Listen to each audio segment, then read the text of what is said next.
Okay. Okay. So people are joining in slowly. Never mind. Anyhow, I'll share the screen. We had already started with the numerical problems associated to single phase transformers, and we are going to have a continuation of the numerical problems what we are going to discuss in today's class. And we are going to have a bit of introduction to three phase induction motors, and I'll share some of the recorded videos of three phase induction motor. You can go through it. Okay, so as I proceed in today's class, I want everyone to be a bit interactive. Take your calculators with you and be ready. I can ask any question to the members who are present here. Okay, so see to it that you are active throughout the session. Okay, so I hope the screen is visible to you right now within few seconds regarding the problems what we are going to discuss in today's class. Okay, so we are going to discuss the first problem that is with respect to the condition for maximum efficiency.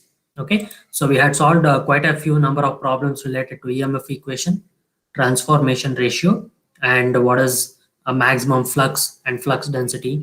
BM will be equal to phi m by A. Okay, so that is what you are going to have. So all these equations which are there, maximum value of flux density, it is in Weber per meter squared or Tesla. Weber, it is the unit of flux. Meter squared, it is the unit of area of cross section of the core. Okay, so let us start today's session with this first problem. Let me read out the problem. A 40 kVA single phase transformer has iron losses of 800 watt and copper loss of 1140 watt. Okay, so iron loss is 800 watt and copper loss. So they have given the copper loss as 1140, which is 1140 watt. So they have not told it as full load or half load. If they have not told anything, you have to take it as a full load copper losses when it is supplying full load at unity power factor. So the power factor is said to be a unity power factor.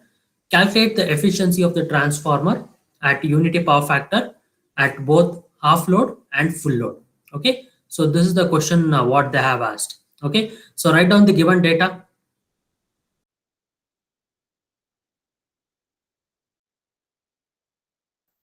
Write out the given data what they have asked.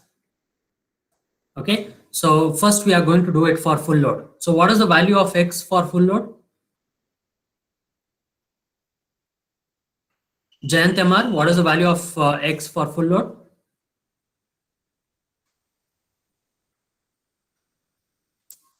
What is the value of X for full load? Dushyant Nayak? One. Okay. So the value of X will be equal to 1. Okay. So we have the equation which is X into kVA into cos phi divided by X into kVA into cos phi plus the losses, iron losses plus X squared PCU. Okay. So that is the losses associated with respect to the fraction of the load. So which is the copper losses. We call it as variable losses also. Okay. So this is the equation, the value of x1 once we are doing for full load, x is equal to 1, kVA 40, cos phi is 1 divided by the same thing 1 into 40 into 1 plus again. So if it is 800 watt in terms of kilowatt it is 0.8 kilowatt. So you have to use 0.8. Okay. So that is the reason why we are using 0.8 here and plus x squared 1 into okay 1.4 1.14 sorry 1.14. So 1 into 1.14. So the value of x is 1. 1 squared will be 1 into PCU full load. Okay. That is 1.14. Okay. So what is the value of efficiency that you are going to get? Can you calculate for this?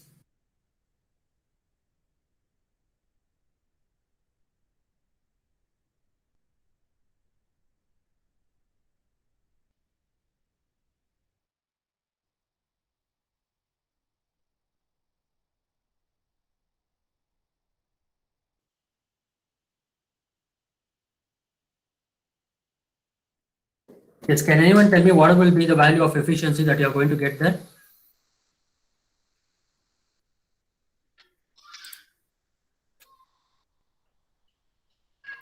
Chirai, what is the value of efficiency that you are going to get? Sir, 95.37. Yeah, let me check now. So it is 95.37. Okay. Now, similarly, can you do it for half load condition? So the value of half load condition, x value 1 by 2 into 40. Okay. So you have to substitute the value of x as 1 by 2. X squared will be 1 by 4. Okay. So can you repeat it for half load condition? What will you get?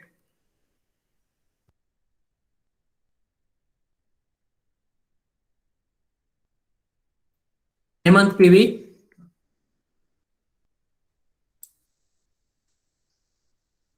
Hemant PV? Yeah. So can Yes, you sir. share the answer if you have done it for half load condition? 94.94.85. Okay, let me see. So it is 94.85 percentage. Okay. So can you tell me step by step how did you do it, Hemant? Yes, sir. Sir, for offload condition, value of X is taken as 0.5. Cos phi is 1 and just substituting the Okay. values. Okay. So 0.8. And what will you get for x squared PCU? How will you find x squared PCU? It is x squared, which is 1 by 4, isn't it? So what? 1 Hmm. by 2 into Yeah, x. 1 by 2. 1 by 4 into Yeah. 1140. So what you'll get? You'll get 285 watts. Okay. 285. Yeah. Okay. So that is with respect to the half loaded condition, what we have found. Okay. So in this case, the efficiency is for full load condition, it is greater than half load condition. Okay. So you have to check full load condition. Generally, it will be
yeah, try the problem, everyone.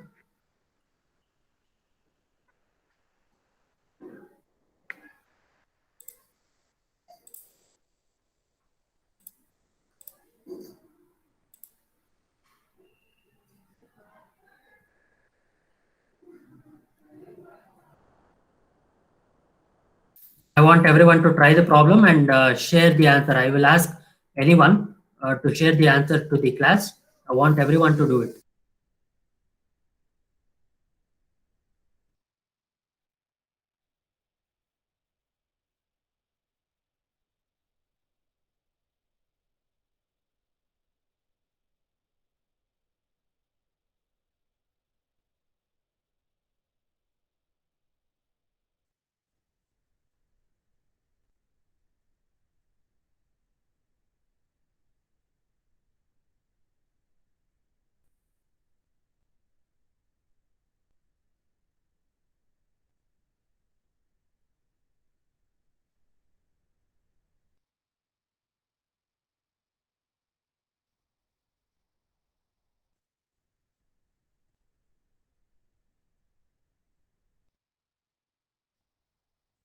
I'll give you 5 minutes of time.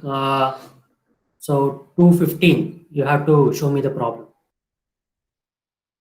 Sir, for full load condition, it is 95.846% efficiency. I want others also to do it. It's not only Bhavani I'm teaching. Let's others involve in the class.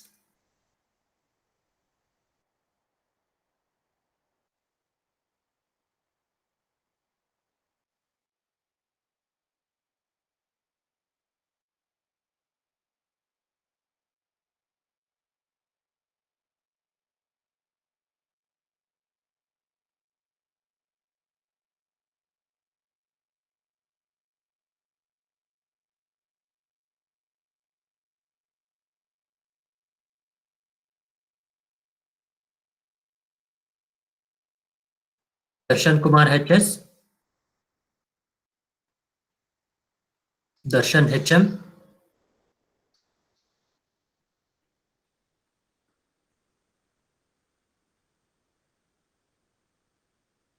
Sha? Darshan HM. Answer is Bantapa. Full load ge. Sir, 95.876. Okay. Let us see. So it is 1 into 15 into 0.8. Okay. Divided by 1 into 15 into 0.8 plus point. Yeah, 0.2. Okay. 0.2 kilowatt and 0.32 into 100. Okay. So it is 95.84. Okay. So that is the value of efficiency at full load condition. Okay. Disha, can you share the answer for the half load condition? 1 minute, sir.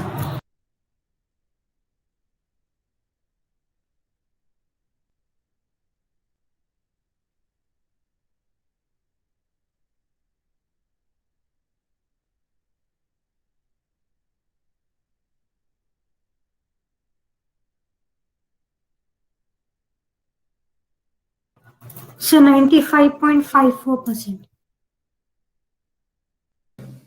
95 point?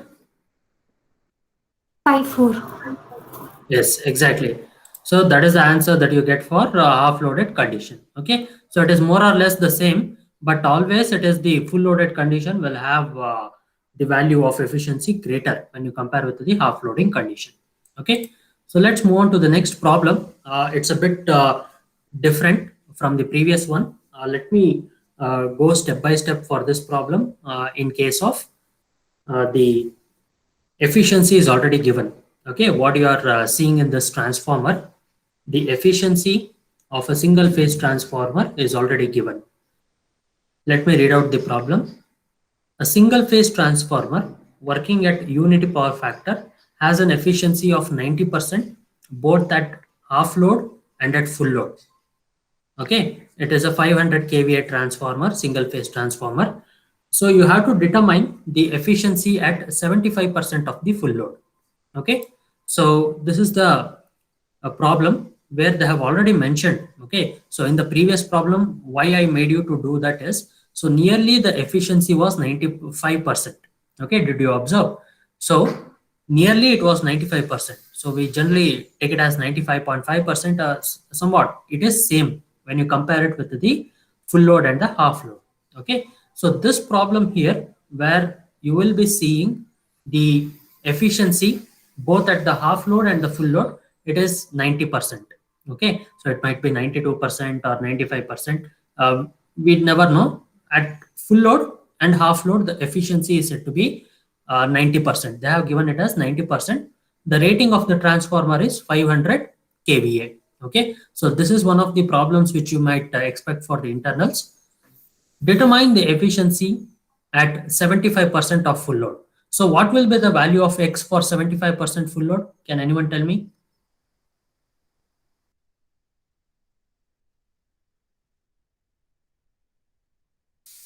What will be the value of X for 75% of full load?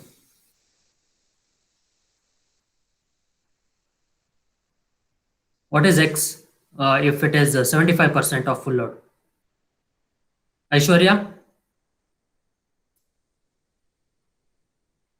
75% of full load. 1 second. you don't have to like take time. It is 3 by 4. 3 by 4, 0.75.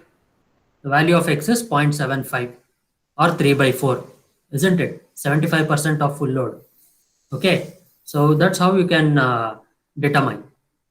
Okay, so let's move on to the solution. So the first is the full load condition, what we have got. So rating is, what we are going to do is we are going to determine two equations here in terms of iron losses and copper losses. Okay, first is the full load condition. The rating of the transformer is 500 kVA, x equals 1, cos phi equals 1, and the efficiency is 90%. I take it as 0.9. Okay, so I take 0.9 here, that will be equal to 500, that is 1 into 500 into 1, divided by 1 into 500 into 1 plus pi. What's the value of x? Plus PCU. Okay, can you write the equation in terms of pi plus PCU? Make an effort to write the equation in terms of pi plus PCU. So 500 divided by 500 plus pi plus PCU. Okay, so after substituting all these things, it's a simple substitution. 0.9 into 500, that will give 450 plus 0.9 pi plus 0.9 PCU, that is equal to 500. Okay, so 0.9, I take it as a common factor, and you get 0.9 times pi plus PCU, that will be equal to 50. Okay, so then you have pi plus PCU, that will be equal to 55.5. Okay, are you getting the same answer? Just check it.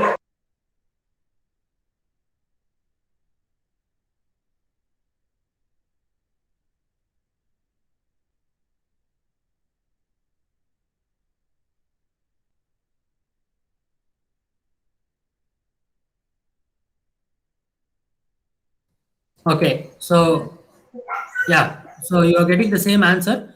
Can you keep this as the reference, and can you do it for half loading condition? You have to tell me what will you get for pi plus PCU in case of half loading condition. That is the equation number 2.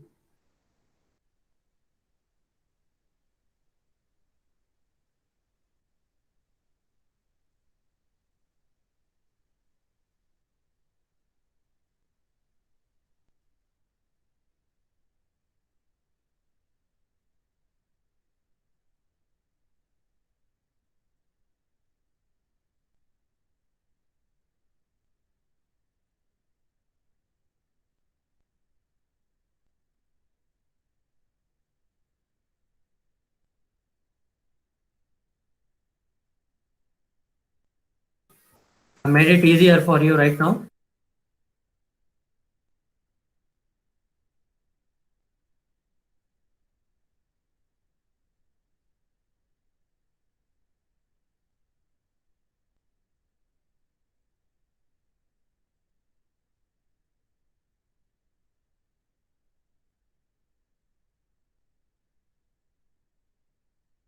Drupad, can you tell me what is the answer?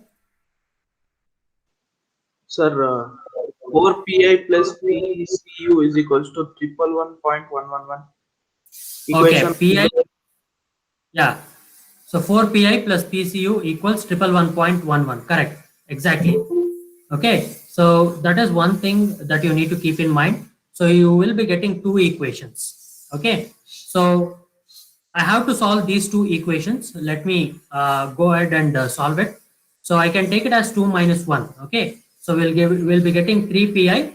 The value of pi will be 18.518 kilowatt, and the value of PCU is 37.037 kilowatt. Okay. So it's how you solve linear equations. Two unknowns are there.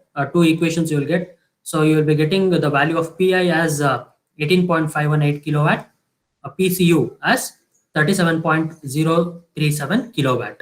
Okay, so all the values are in kilowatt, you have to keep it in kilowatt. Okay, so because we have taken directly as 0.9, fine, the efficiency and everything, so it is in terms of kilowatt. Okay, now can you find out the efficiency? Can you find out the efficiency, which is the efficiency at 75% of full load? It is 500 kVA, x equals 3 by 4, cos phi equals 1. Okay, So 75% of copper losses, how will you take it? 3 by 4, which is 3 by 4 squared, that is 9 by 16 into PCU full load. Okay. Can you calculate it and let me know the answer? 83.07. You do it. You tell me the steps how you did it, Dhruva.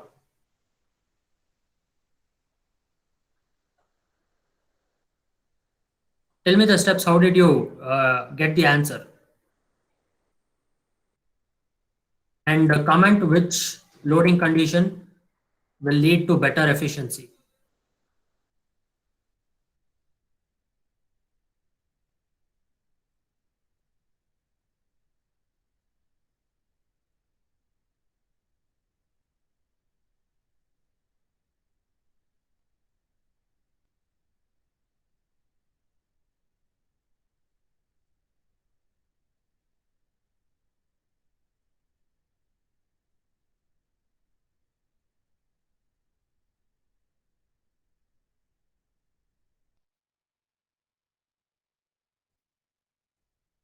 Achyut Sharma, can you share the answer to the group? Yes, sir.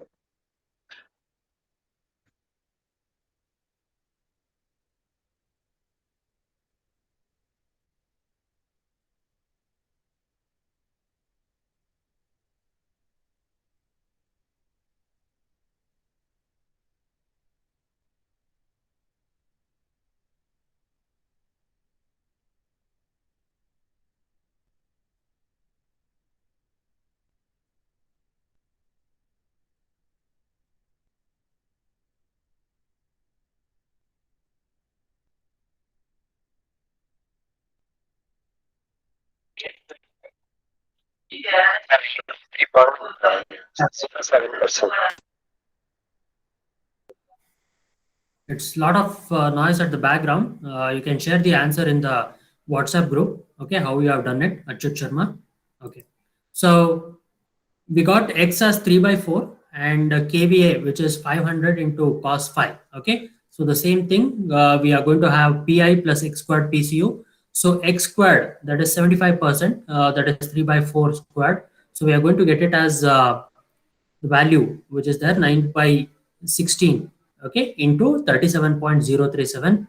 We are going to get it as 20.833 kilowatt. Okay, so next we are going to have substitutions and the value of efficiency at 75% of full load, that will be 83.07 percentage. Okay, so that's what you are going to get it in case of the 75% of the full load condition. Okay, so hope you are getting the same answer.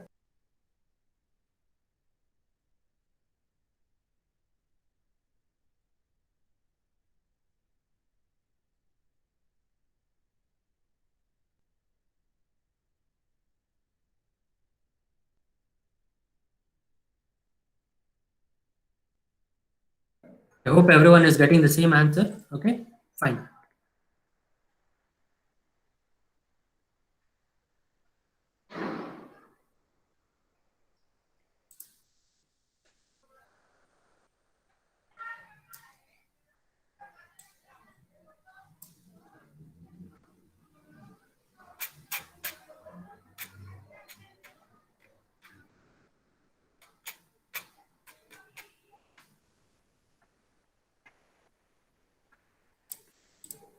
Okay, so I'll be giving certain problems as assignment. I'll be telling any one of you to solve it by today. Okay, so this problem, which is the second problem. Okay, yeah. So this problem, Prajit will do it. So problem number 2, Prajit will do it. Okay. Next, problem number 3. Again, it's the same problem what I told you right now.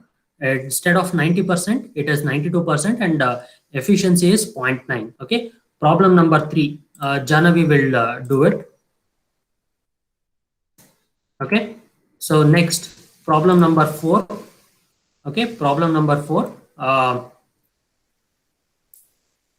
Ashraj will do it. Okay.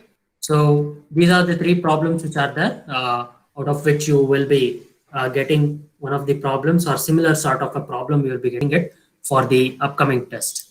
Okay, so these are the numerical problems which are shared with respect to the single phase transformers. Okay, so if you have any doubt in single phase transformers before we move to the three phase induction motor, so you can discuss with me. Any doubts regarding the single phase transformer? Any doubts, anyone? Hope I have solved a good number of problems because certain problems are self-explanatory. So you just have to use a calculator, substitute it properly, and get the answer. Okay. So all the problems are direct, and same problems, similar sort of problems will be there in three-phase induction motor also. Okay. So these problems are quite easy when you compare it with transformers. In three-phase induction motor also, it will be quite easy. Only one or two formula will be there. Okay, so you have a less number of formulas which are there in three-phase induction motor. Okay, any doubts up to this point in single-phase transformers? I'll be happy enough to address.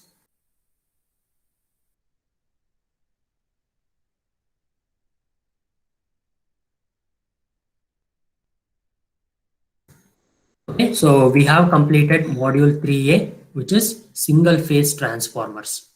Let us move on to the next topic, that is three phase induction motors. Okay, so this is the three phase induction motors that we have got. So we have module 3B for three phase induction motors. There we are going to discuss the construction and working principle of a three phase induction motor.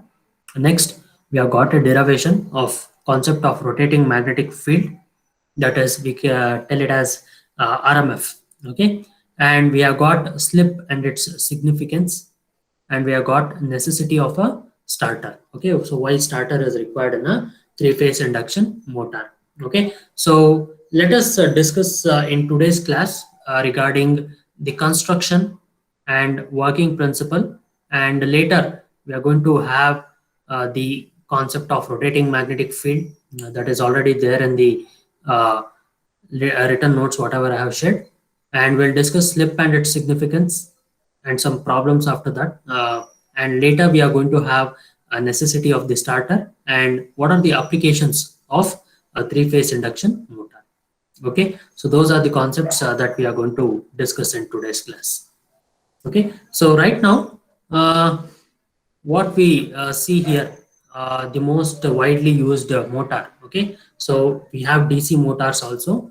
In terms of AC motors, if I want to talk, okay, so three-phase induction motors are widely used in case of a AC motor. So we also have a single-phase induction motor. So just because it is used like the three-phase induction motors are quite easily made in a construction manner. Okay, so we can be using the three-phase induction motor as the widely used AC motor. Okay, so this three-phase rotating transformer, so this three-phase induction motor is also called as a three-phase rotating transformer because the principle of operation of a transformer can be linked to the three-phase induction motor. Okay, so just because this machine is rotating, the concept of inducing EMF. Okay, so from primary to secondary, what we observed in single phase transformer, the same thing we can observe here in case of the induction motor. Okay, so we have two parts which are there, two major parts in a induction motor, that is stator and rotor. Okay, so can you tell me depending on the name, which one is the rotating part and which one is the stationary part? I told you stator and rotor. Which one is the stationary part and which one is the rotating part? Stator is the stationary part and rotor is the rotatory part. Exactly right. So you have windings both on the stator and also at the rotor, just because you have to induce the voltage which is generated or voltage which is fed from the stator windings, because in a motor, what is the general definition? So motor is an electrical device or an electrical equipment which converts, okay, which converts electrical energy into mechanical energy. So this mechanical output is obtained at the shaft of the machine. Okay, so whatever the pulley arrangement or whatever the load arrangement that is there, so we are going to connect it to the shaft of the machine. That is the application. So the output, which is mechanical in nature, is obtained at the shaft of the machine. All right. So that is where you are going to induce the necessary voltage and current, which is induced in the rotor circuit. It is produced by the induction process from the stator windings. Okay. So that is why it is called as three-phase induction motor. So it is not as a three-phase direct motor, direct AC motor. So it is not the name which is given like that. So three phases are there, R, Y, and B. Okay. So what you have studied in three-phase AC circuits. So we are going to use some concepts of three-phase AC circuits also. Okay. Yes, I'll ask you a question right now. What is the voltage level of a three-phase supply?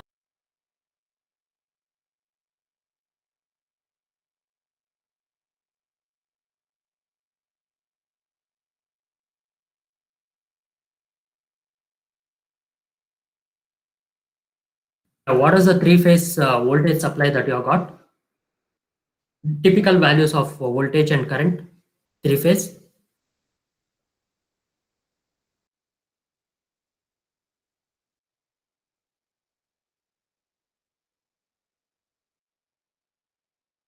Yes, anyone in the class? What is the voltage, three-phase voltage? What is the three-phase voltage? Can you tell me? Typical voltage value of a three-phase. Harsha? Harsha, yes? 440 volt. Yes, exactly right, Harsha. So 440 volt and the value of current is 15 to 20 amperes. Okay, so lightweight motors. And in case of heavy motors, it will be 30 amperes or 40 amperes. Correct. So three-phase AC supply is fed to the stator windings of the machine. Okay, so it is very low. I mean, that the cost is very low here in case of the three-phase induction motor. Simple to construct and it is robust and rugged, practically unbreakable when it comes to the construction part. So especially the rotor construction, we have squirrel cage rotors. Okay, so depending on the rotor construction, we call it as squirrel cage induction motor. Okay, so then we also got slip ring induction motor. So based on the rotor construction, we are going to identify it as squirrel cage induction motor and slip ring induction motor. So as I told you, when it comes to reliability and efficiency in certain motors, three-phase induction motors are being used and it need not be synchronized with the supply. Okay, so it has a starting arrangement, so it need not be synchronized with the supply. Okay, so it has a starting arrangement, self starting arrangement. Okay, so especially in case of a squirrel cage rotor type, so 90% of the rotor construction, it is of squirrel cage type. That is where we will be using. So what you are observing here in this figure, okay, so I'll zoom a bit. Okay, so this is the three-phase input to the three windings which are there. Okay, so three windings which are there. So you can see A dash is there, B dash, C dash. Okay, so that is where you are going to see this three-phase AC supply, once the starting end and the finishing end. Okay, so three phases A, B, and C. Okay, so that's where you are going to see this three-phase supply given to the stator windings of the machine. Okay, so what you are seeing there on the other side with the colored figure, so this is the different parts of a three-phase induction motor. Okay, so you're going to identify a shaft and the shaft key, a bearing arrangement is there, and we have the winding. Okay, so this part, what you're having, what you're seeing, the teeth. Okay, so it's a cylindrical structure. That structure is called as the rotor. Okay, and we also got this as the circle which is there, which is the terminal I. So these are the terminals.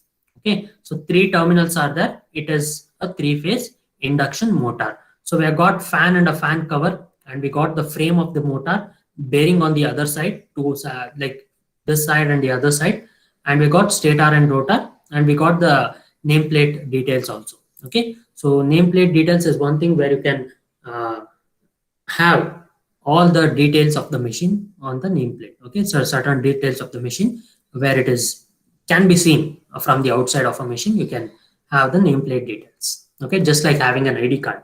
Okay, so that is the constructional feature of a three-phase induction motor. Okay, so right now what we will do is we'll discuss the construction in detail in the upcoming class. Okay, so I'll be stopping the recording right now.